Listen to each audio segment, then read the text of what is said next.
All right. Well, every time I get up in front of people and to speak, I get nervous. Can you imagine? So I think I'm going to break my nervousness with a poem about marriage that I wrote. So I need my readers on. And I'll read this poem.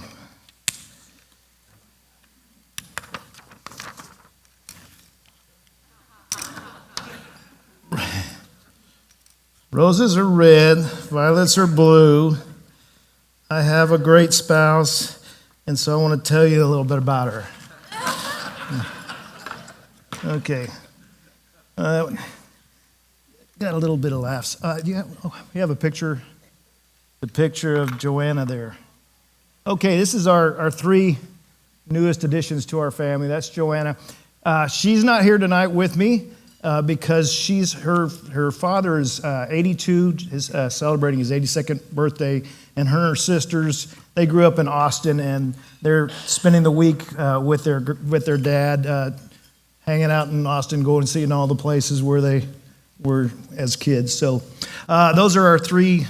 Anderson, the oldest one there, he's named after me with his first name. They took his dad's last name though, and then his sister, Carson, in the pink, and then our newest one that just came this year. And what's her name again? I can't remember their names because I don't call them by their names. That's Dado Baby, and then Dado Girl, and Dado Buddy. I'm Dado, but that's Miller in the dark hair there. So Joanna and I have been married for 37 years. Our kids are all grown and everything, and we are. I'm about a year away from, I'm just a few months from being in my 60th year. And so we are getting kind of older now. We're at the age where some of you know what I'm talking about, where you're starting to accuse each other of needing hearing aids, you know, and of forgetting. You seem to be forgetting things a lot more. So we have a doctor friend that told us, when Joanna asked you to run to the store, you always just try to remember in your head, but you always forget something. So now you should start writing that down. And then same with Joanna, when I'm asking her if you can pick this up or that, and then she'll forget something. So we've been trying to write things down more lately. Well, the other night we're watching one of our favorite TV shows, and I'm getting a little hungry. We'd had a late lunch, but so I said, I'm going to go make some eggs and bacon, and do you want some? And she said, no, I'm not hungry, but no, I would like some ice cream. And I said, okay, well, I'll get you some ice cream. She said, well, don't you need to write that down? And I said, ice cream? No, I don't think so. I'm right here in the kitchen. But I want chocolate syrup on it. I said, okay, ice cream with chocolate syrup. It's just falling off. So she says, well, you need to write that down. I'm like, ice cream with chocolate syrup. But I think I can remember that. She says, but I want pecans on it too. And I said, okay, ice cream, vanilla ice cream, right? Yeah, chocolate syrup with pecans. Is that it? Yeah, I got it. You sure you don't need to write that down? Joanna. It's three things. I can remember that. So anyway, I go in there and I make my eggs and bacon first because I didn't want to have the ice cream melt while I'm doing that. So by the time I get the eggs and bacon done, I'm like, what was that she was wanting again? And so I thought, well, I'll just make her some eggs and bacon too. So I take it back in there and I handed it to her and she looks at it and she said, see, I told you, you should have written it down. You forgot the toast. So anyway, Joanna and I, in years 3 and 4 of our marriage, we started out like most people. We were in love when we started out, but like a lot of marriages, we hit rock bottom a few years into it. And we'd gotten to the place where we both were thinking, we didn't know this until about 10 years later that we were both thinking this, but we were both having thoughts like, I think I married the wrong person. I think I got married for the wrong reasons. I don't love this person anymore. Most days I don't even like this person anymore. And I had started, I'd been growing up in church. My dad's a pastor, was a pastor. He just died in May, I guess. But anyway, we were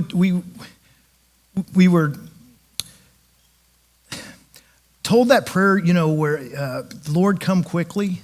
And I never really understood that prayer. It was like, I want to live my life. Don't wait and come till the end of my life, But I started praying that prayer at that time. Lord, come quickly. And then that prayer turned into, well, if you're not going to come quickly, though, would you take one of us? I'd be glad. I don't think I can do this the rest of my life. And Joanna was thinking the same thing. Well, then we went to our first marriage conference.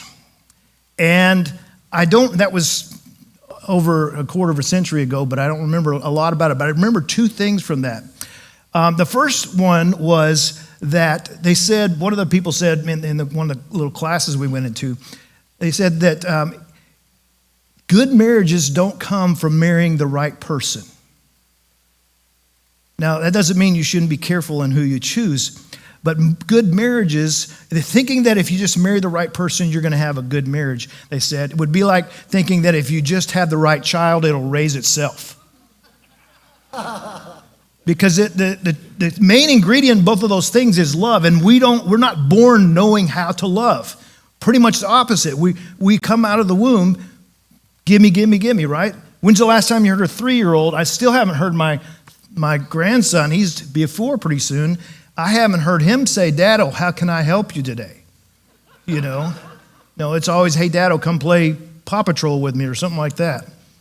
So this thing we call marriage, a lot of times we just think that if we just get the right person together, then it's all going to work out. The thing is, though, relationships are dynamic. There's no such thing as a stagnant marriage, in my very strong opinion. Because a relationship is dynamic. It's always moving. So if you think of a continuum of here's thriving relationships, thriving marriages over here on this end, and here's failing marriages on this end, wherever you are on that spectrum, you're moving toward one end or the other at any given time. And so that's another thing that they taught us, is that you have to be intentional. Now, a lot of people say marriage is hard work, and it can be, but I don't think it's that hard work. And there's some about that in the book that I won't go into. But marriage is any relationship is going to take some work sometime. But it's only hard work if you're really not being intentional about it.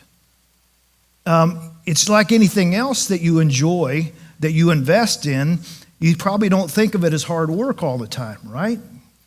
If you're truly investing and enjoying it. But it's hard work when you're always trying to dig out of a hole. And so some of you might be in a hole tonight. Some of you, my experience is a lot of people that come to things, even if it's date night or whatever this is called tonight, but a lot of people they're struggling, and mightily, that are in this room. And so I want to tell you about one other thing quick before I get into what I want to present. Can you put that next slide up? As Carlson Nora were talking about, this is a thing I'll be doing again our next one is this coming weekend at Oak Hills Church. There's another one, the last one of the year that we'll be doing will be at Alamo Heights United Methodist. But I've been doing these now for about 17 years. I've done 156 of them. They're 3-day workshop. We keep it small on purpose. But if you are in a place tonight where it may just be that your spouse is saying we're struggling, but you think, things are okay. If your spouse says we're struggling, we need this, then go.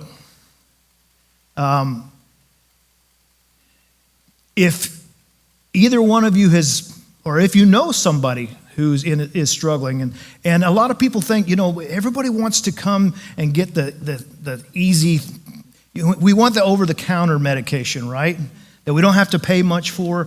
And when we need surgery, is there some kind of pill I can take for this?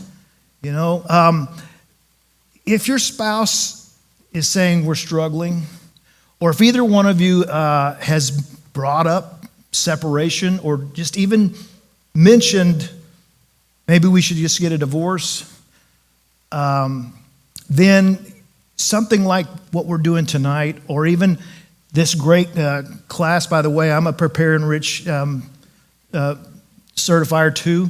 It's a great thing, but you're going to need more than that. It's going to be, it's basically like if you're bleeding out, you don't call up your primary care physician and say, hey, can I make an appointment for next Tuesday? Right? They'll say, what's the symptoms? Well, I lost a quart of blood in the last few minutes. Even though they may know what to do, that's the wrong setting. You've got to get to, they're going to say, no, you go to the emergency room right now. Because if you don't get this stopped, you're not going to make it till next Tuesday when I can see you. So if you want to know more about that, there's some brochures back there, and I'll be here if you have any questions about that, or you can get in touch with me afterwards. But as I think Downey's already said, and Carl Sonora, tonight is not going to be a magic bullet for any of you. You might hear something tonight that's helpful. I hope you will. But the people who are here because they care about you and they are involved in this ministry, they're the ones that are understanding that it takes intentionality. So back when, as I was saying, when Joanna and I went to that first seminar, one of the things they told us is you've got to be intentional. So that was the first time that we'd ever gone to that. But when we left that, we said, we are going to do something at least once a year intentional for our marriage. Whether it's take a class, we've taken all kinds of classes, gone to all kinds of seminars and conferences and workshops and retreats, and we've even gone to therapy together. Now, back then, I didn't like coming home from work. I would almost every day to find a way to make it an hour at least longer for me to get home from work. And some of those ways were not very healthy. But now my favorite place to be is just, in fact, we get it so seldomly now, is just the two of us in our space. That's what is life-giving to me. That's where my batteries get charged and where Joanna's get charged. I think she would tell you if she was here as well. But getting to that place, it didn't take another 25 years, but we're still getting to that place more and more. And if we're not moving intentionally towards keeping that growing, then it just automatically slides towards this end. So please take advantage of what's happening here and get involved in it, be part of it. No matter what age you are, how long you've been together, I hope that if anything that you bring away from this is we are going to start being intentional about our marriage. Okay, well, I forgot there's a third thing that I learned from that conference, that first one we went to, and they said date for life. Now, when I heard that back when I was in my early mid-20s, something like that, and they said date for life, I was like, why? We're married now. Why do we need to keep dating? And then, well, no, it's important. So, well, I guess it's important. So we started planning date nights like every couple weeks, and then when the kids came along, get a babysitter, make sure we had date nights. And so we'd go to dinner somewhere, and then go to a movie or something like that. It was usually dinner and a movie. And but we would be arguing before we got a mile from the house. And so we just started finding ways to not have to communicate much. So, go to a restaurant that's loud and just like in that movie Date Night, if you ever seen it, make fun of the other people over there that are drunk or whatever, So we didn't have to focus on. Then go to a movie so we don't have to talk to each other. And then hopefully don't say anything to each other on the way home so we can get home peacefully. Date night is not about dinner and a movie. That's important. Having those, putting some time and effort and money into it, investing is good. But if you think about it, I bet you if you're involved with somebody right now that's your husband or wife and you've been together more than a few days,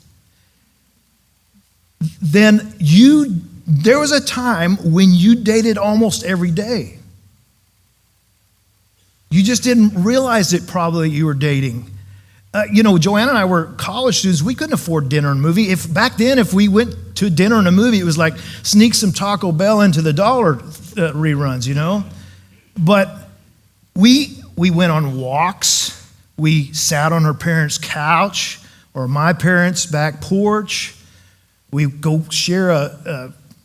go to Sonic and share a milkshake or something like that. Sometimes it was just being on the phone, till 2 o'clock. And by the way, if you wondered if you were ever in love with this person sitting next to you, this is not the only one, but this is one way you'll know, yes, we were in love. If you have these conversations where it's like 1 a.m. and you're going, no, you hang up.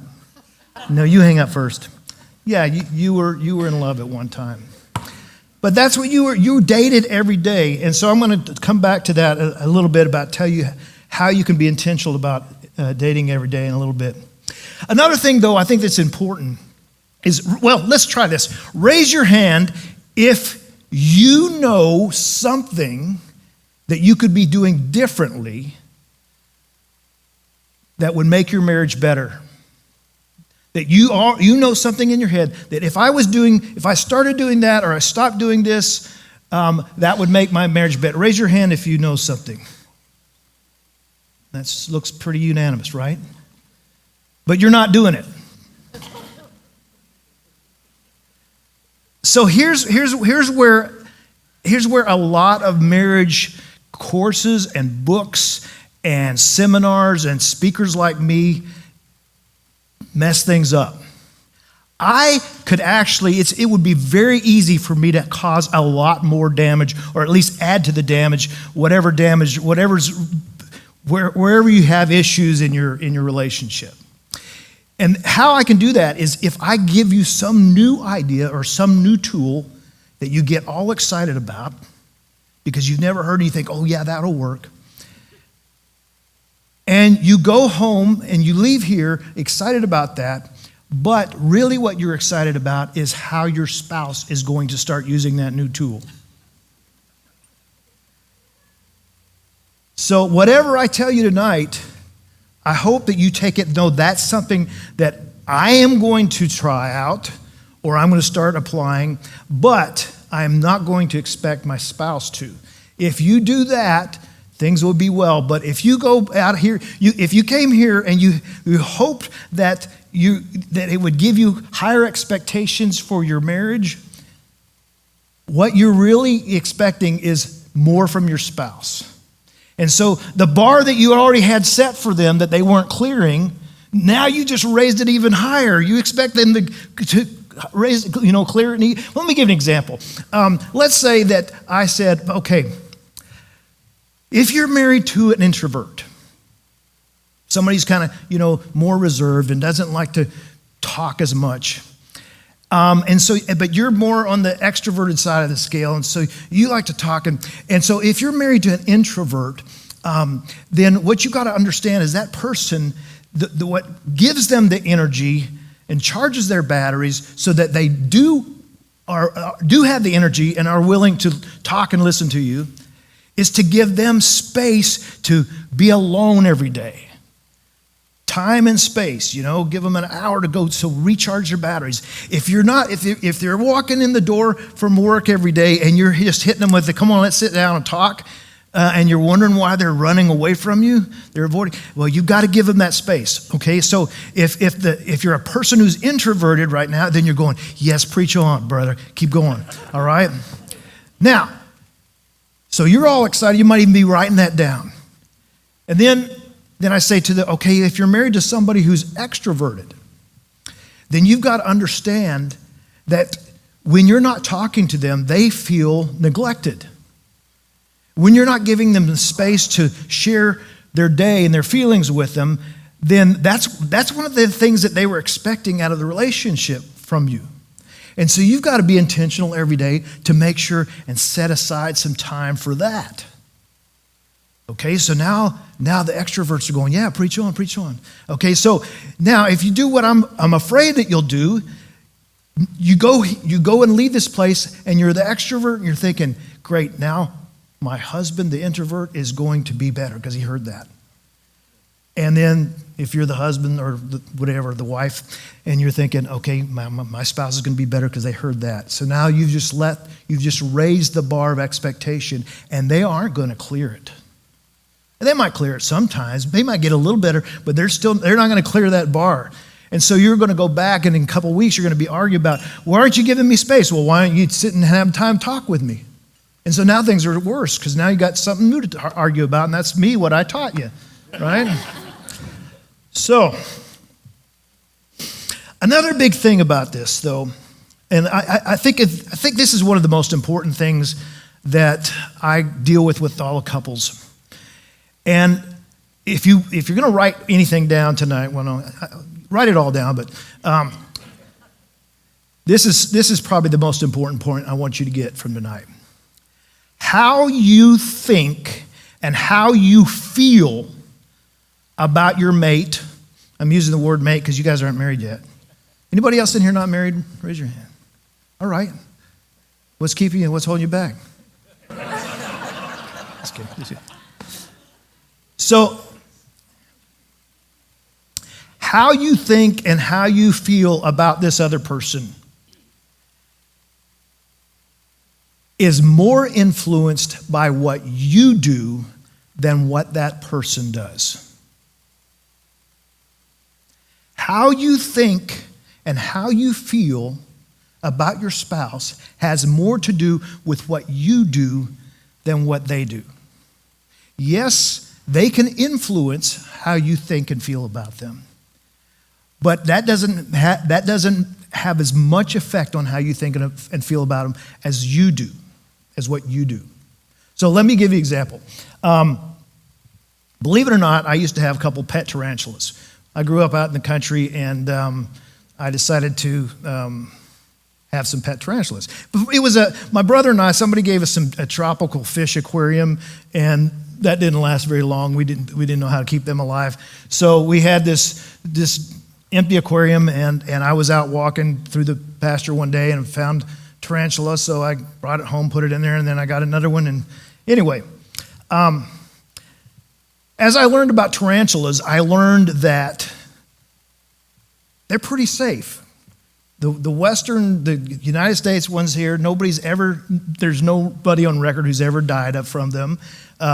It's more like a bee sting if you get bit, but they rarely bite because to bite, they have to pull their prey into their fangs. It's not like they chomp down on you.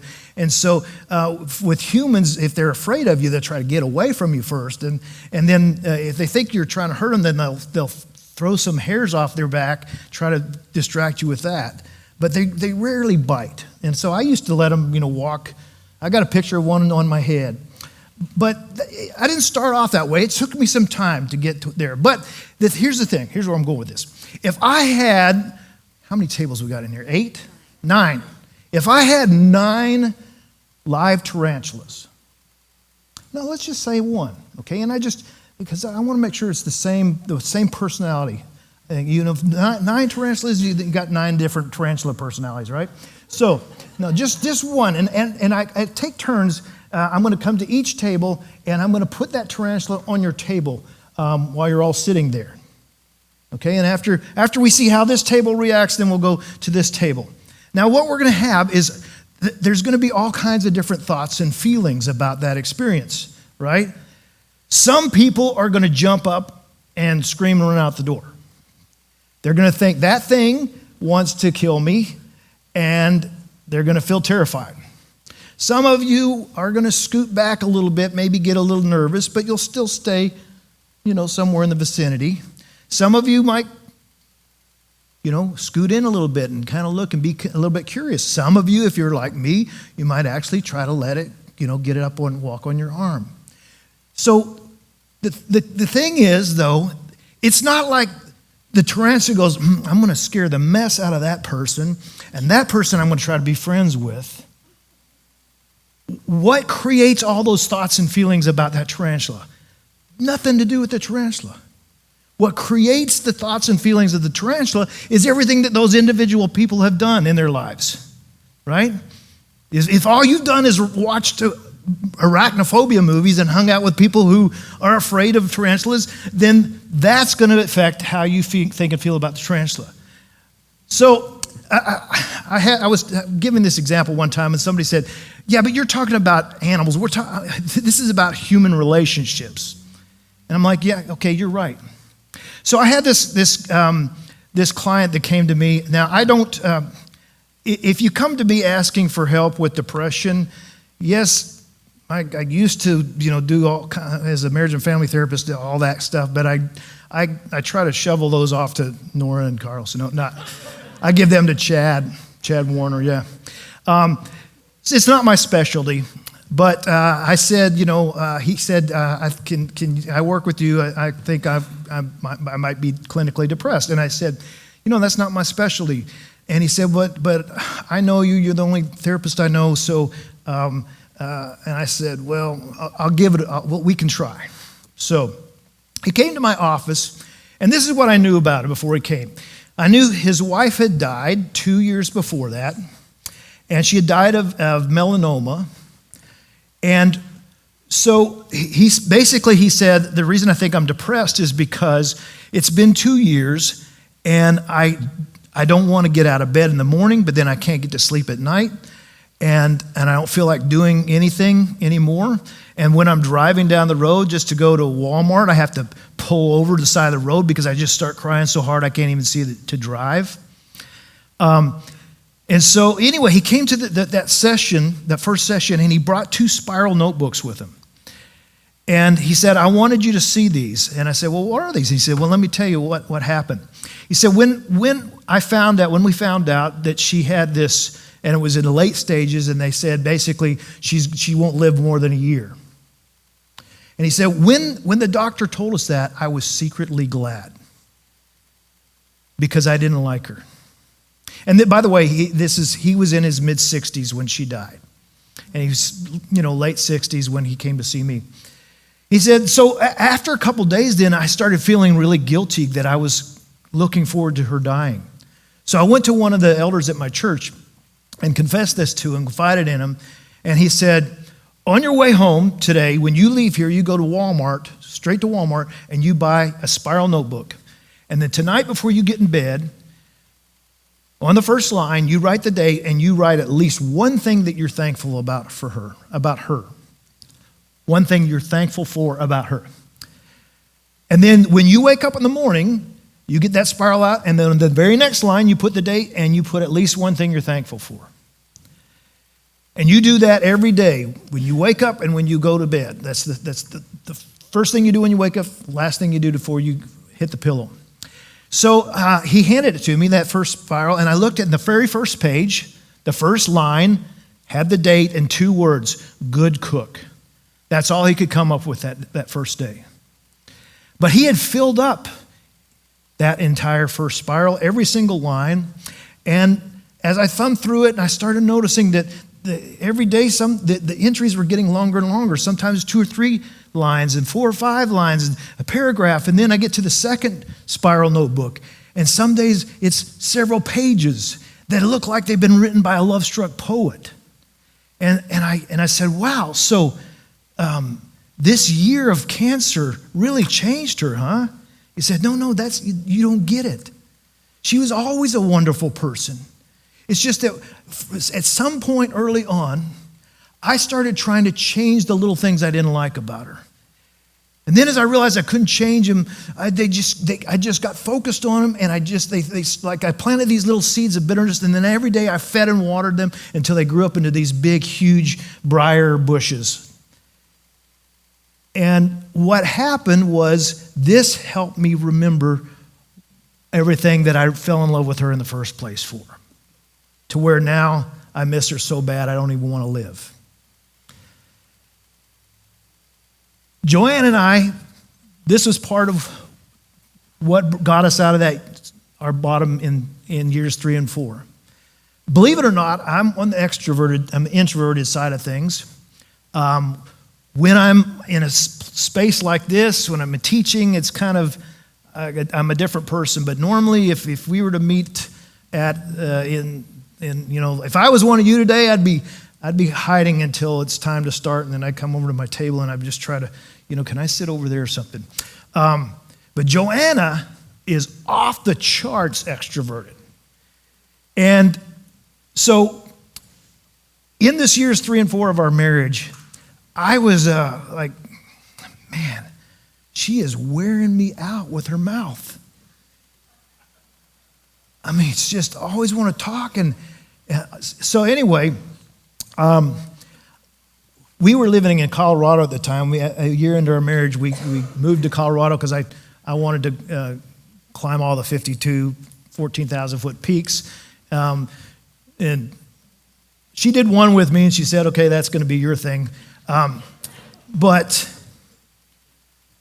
I went to, we at our church, I was having lunch with one of our elders one day, and during this time, and he said, so how's marriage going with Joanna? It's been 3.5 years now. I'm like, oh man, what? She just talks so much. It just wears me out. He said, well, didn't you know that about her when you married her? And I was like, yeah, I guess I did.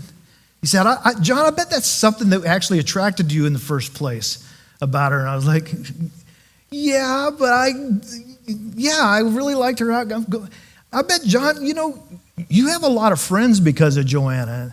And I was like, yeah, I'm trying to think of any friends I have that aren't because of Joanna.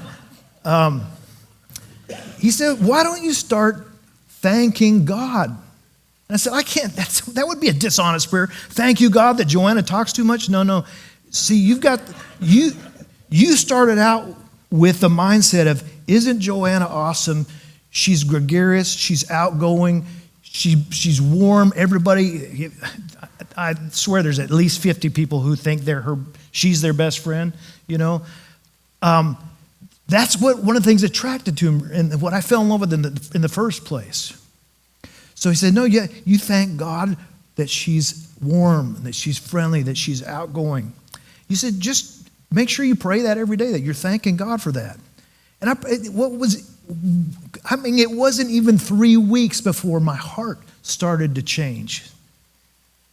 What you do has way more to do with how you think and feel about your spouse than what they do. And on top of that, you can't really get them to be different anyway. All of your attempts to get them to change only make matters worse. So, I'm going to give you 2 quick tools. Each couple is going to have a copy of this, so you can look them up more in there. But all the couples that I work with in my office or on Zoom, and some of them I just can't get them to do this, and they were like, "Can we do something else?" I'm like, the simplest thing you can do is, why won't you do it? Just go get a journal. If you don't like journaling, just make sure that you set your clock, set your phone, whatever, for 5 minutes earlier every day, and take 5 minutes to thank God for whatever you can think of about your spouse. And then find some time in the day, text them when you get home from work, whatever it is, find some time to let them know one of those things that you were thankful for. Hey, I just want to let you know, I just thought about, I just love it how you always make sure to wipe the remote control off after you've finished eating. The simplest things. It doesn't have to be huge, but make it specific. The other thing is, to date for life, remember, you don't have to go to dinner and a movie. When you're falling in love, you did it almost every day. Take some time. If you don't hardly ever do this, then don't try to go for every day. Maybe start with once a week for 12 minutes. And then if that goes well and you master that, then next week you can go twice for 15 minutes or whatever. But one of you is the extrovert, one's the introvert to some extent.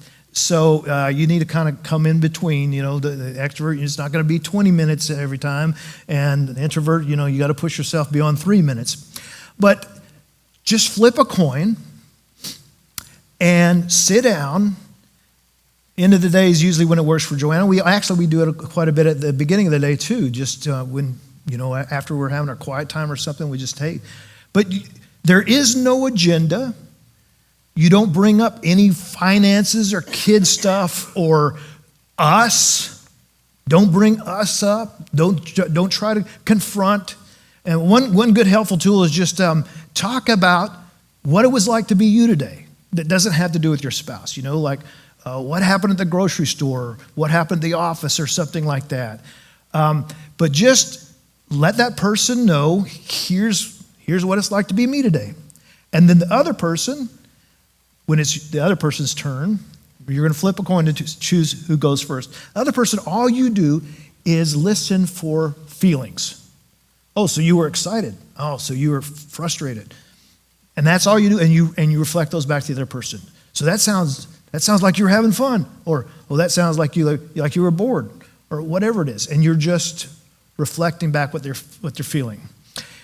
This is also explained more in the book why this is so important, what I'm telling you now. So many people, they think that what's going to make their marriage better is to work on the stuff in the deep end of the pool, the stuff that really matters. But the thing is, if you can't do the shallow end well, then every time you try to get in the deep end, you're going to be clawing at each other, trying to use each other as a life preserver. So, I think that's all I got.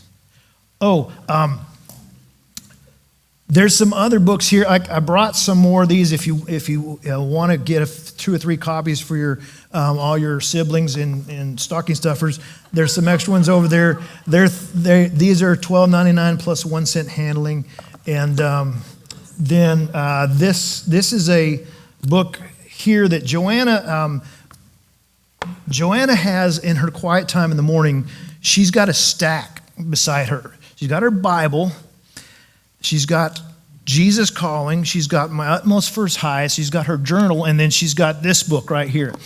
And so several years ago, she's got her stack minus this book, and she said, is there a book like Jesus Calling or My Utmost for His Highest for marriages? I'll go do some research. I found one that was written in the 70s, but it just kind of seemed a little out of date. So she said, why don't you write one? I'm like, I don't have 365 different ideas. And she said, well, sometimes Jesus Calling, it just seems like a month later you read the same thing, they just kind of reword it. And I was like, I could do that. So this is not what you shouldn't get this to be your marriage book. The subtitle is Daily Supplements for Lifelong Love. So just like you don't live off your fish oil and multivitamin, but they can help. And then this is, I don't know if there's any interest in this, and I don't want to interfere with what your church is doing, but some couples, they use this with their counselor. They'll say, hey, can we go through this with us, and you kind of guide us, or through a mentor couple or something like that. And then you can get this off our website too as well.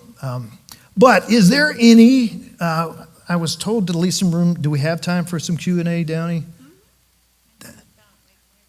5 minutes? How long did I go? It seemed like forever. Okay. All right. Okay.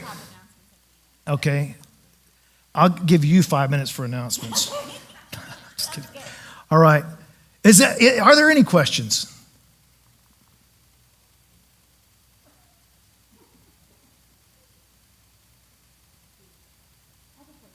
Yes.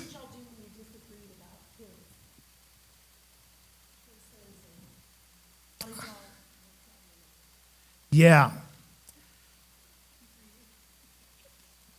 I expound on that in the book, but yes, I do want to give you an answer to that.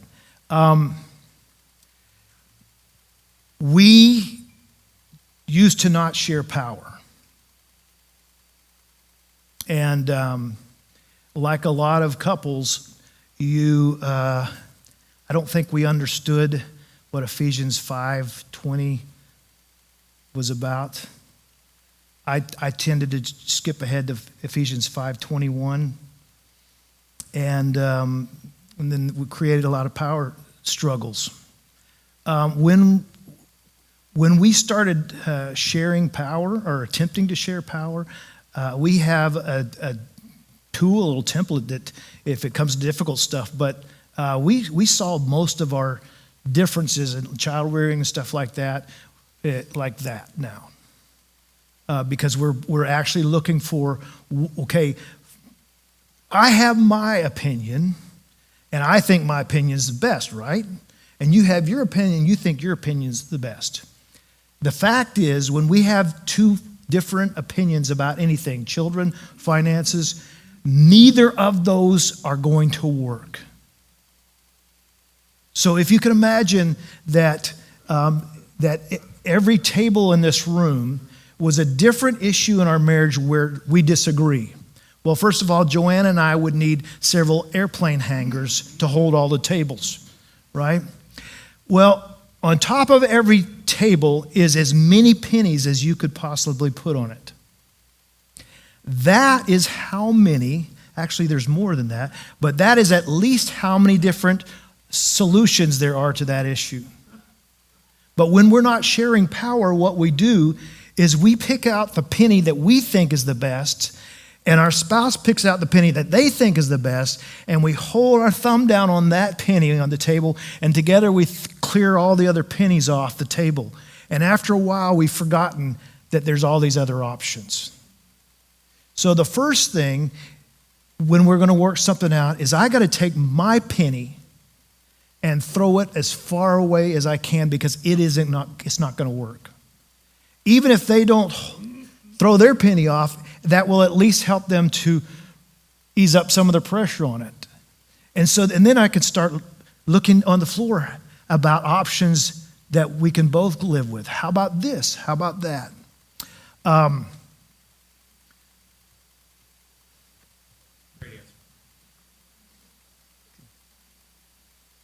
I answered good. All right.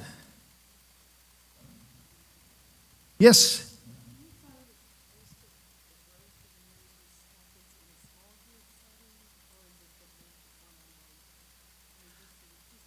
So as far as like stuff you're intentional about getting help, yeah, that's a great question. First of all, I think most of the best growth comes in what you do daily on your own. But that intentional part about learning and growing that way, I think more often the group, but it kind of depends on the situation, the couple. But I think, and it also depends on how the group is done. So I don't know if I was supposed to. Are you guys still? All right. So tomorrow morning, I'm going to kind of do a intro to the first chapter of this at 9:30. Yep. Okay, and then do I offer the other now too? Okay, and then at noon, 12:30, we are going to have a luncheon where if you are interested in facilitating a group that's going to go through this book, but I guess also for other stuff you're going to do too, right? So they're going to be offering that. One of the offerings for marriages this fall, the rest of this fall, is to go through this book 2 chapters at a time every week. And there's study notes with it and discussion notes. And that, I'm going to train tomorrow the couples that will be facilitating that. If it's a well-facilitated, then the group can be extremely great and powerful and helpful. More so than individual work. But on the other hand, especially when it comes to marriages, the group, if it's not well facilitated, can be a disaster. Because unlike other classes, like if you're just studying the book of Mark or something like that, where everybody's trying to learn for themselves and understand it better, we tend to come to marriage classes thinking about this other person that's coming with us, And so instead of saying stuff like, well, what does Jesus have to say about my struggle with anxiety? We tend to go, what does you say about my spouse's problem? And throw them under the bus, and then it gets off the rails. Yeah. Does that answer your question at all? Okay, good. Great. Got time for one more. Great question so far, though. So far. Don't know what we're going to get next.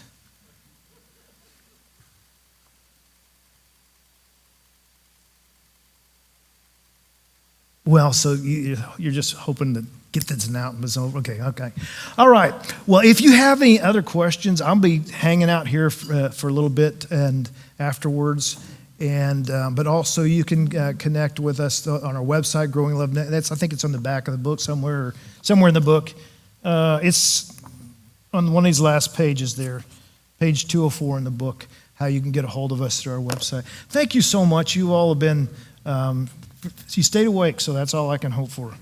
Thanks for having me.